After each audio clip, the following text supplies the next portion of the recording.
My name is Jason Aldabi, and today I'm here to persuade you guys on why we should legalize marijuana in our country. How many of you would disagree with this? Couple? Alright. So it's been discussed for many years at both federal and state levels of government if marijuana should be legalized. Some states allow it for medical reasons and some for recreational. Little people know that even if states permit it, you can still be prosecuted by federal agents that catch you with it. The initial thought about this debate is we should not legalize it because it is bad for you.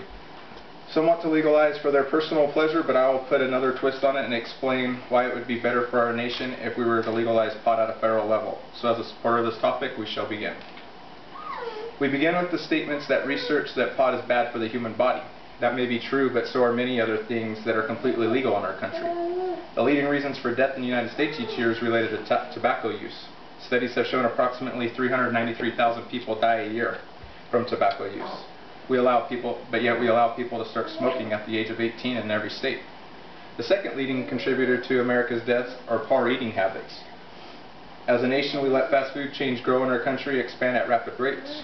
Most of these chains are not good for us, and we know we'll continue to eat at them, but because they are convenient.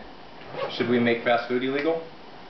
Alcohol-related deaths rank third in our nation with approximately 75,000 deaths a year. We make this legal at the age of 21. The main cause of deaths related to marijuana in the U.S. or even in the world doesn't even come close to these numbers. In fact, how many times do you see on the news someone died of marijuana use? It is probably safe to say that most deaths related to it are caused by it's because it is illegal. Drug lords and gangs kill over selling territories and money owed to them. The money owed to them is in such large amounts, and this is the reason for this. Next, people say we should keep pot illegal because it is a gateway drug to more serious drugs like cocaine or heroin. Many studies have shown otherwise. Many doctors say that this theory is mistaken for a few different reasons. One is that marijuana is the most affordable drug, so many people use it. It is also the most accessible illegal drug in the U.S. These two reasons alone are not taken into effect that the amount of people that use pot are highly overnumbering compared to the people that use other drugs. This increases the amount of people that will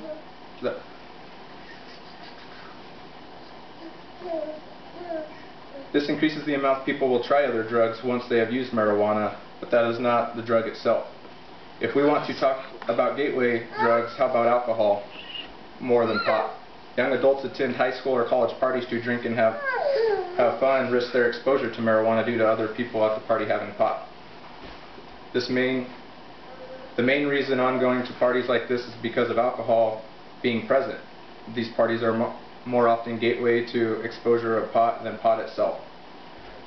The studies also show that actual gateway to pot users into more serious drugs are depending on their personal circumstances. People that are stressed at lower levels of income or live in exposed environments tend to start with marijuana to take them out of reality or make them comfortable for the time being.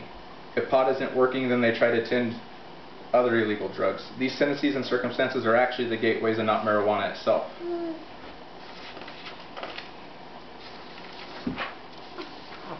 Another important reason why we should legalize marijuana in the United States, and probably the most important, is to help our economy for both the short and long term. It would also help other countries as well due to the worldwide economic stability. We spend a lot of money each year at both the federal and state levels on many different things that solely have to do with marijuana being illegal. Federally, our government spends a lot of money on border patrols and military services with the intentions of keeping pot out of our country. While the DEA and others are spending time restricting marijuana flooding in our country, they have less time to spend on controlling other more serious illegal drugs. Our government spends approximately $14 billion per year on enforcing the prohibition. At a federal level, it is estimated that $2.5 million are spent each year, and at $5.3 at the state levels. The Coast Guard has reported expenditures around $8 billion a year as well. If you took this amount of savings each year of keeping it illegal, we could pay for other programs completely in 1 to 3 years. We could also invest in these savings into our much needed educational improvements.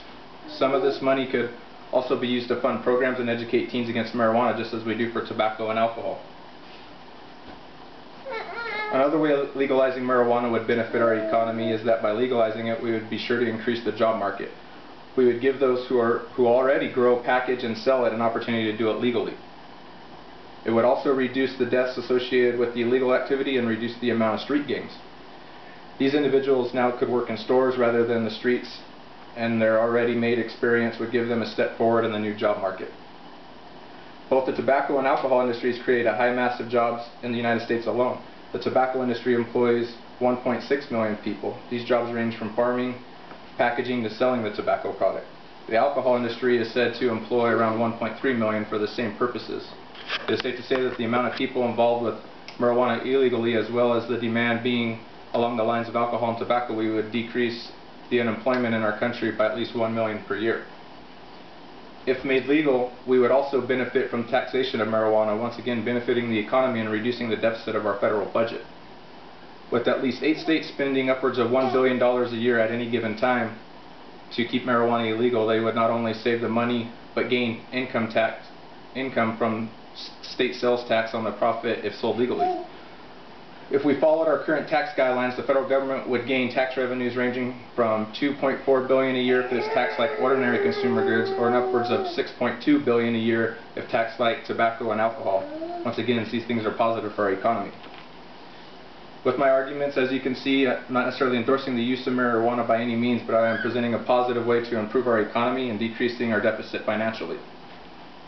Not only would it help us, but also help other countries grow with importing and exporting, as well as reducing the violence of drug cartels in other countries fighting over territory for illegal activity. I agree and realize that there are more important things we need to focus on as a nation, but with what little we realize is something fairly simple that would free up time and give us more money to address these more important issues. Overall, the positives outweigh the negatives on paper. Most of the negatives are of opinion, and most studies cannot find inconclusive evidence to support these beliefs. So let's ask ourselves, every level, what has taken us so long to approve something that wouldn't take much time and little effort to legalize, especially if we would follow the guidelines set for tobacco and alcohol industries. So now with that information, how many of you would want to legalize it? I don't know, kind of, All of you? That was a good... I've successfully persuaded the audience.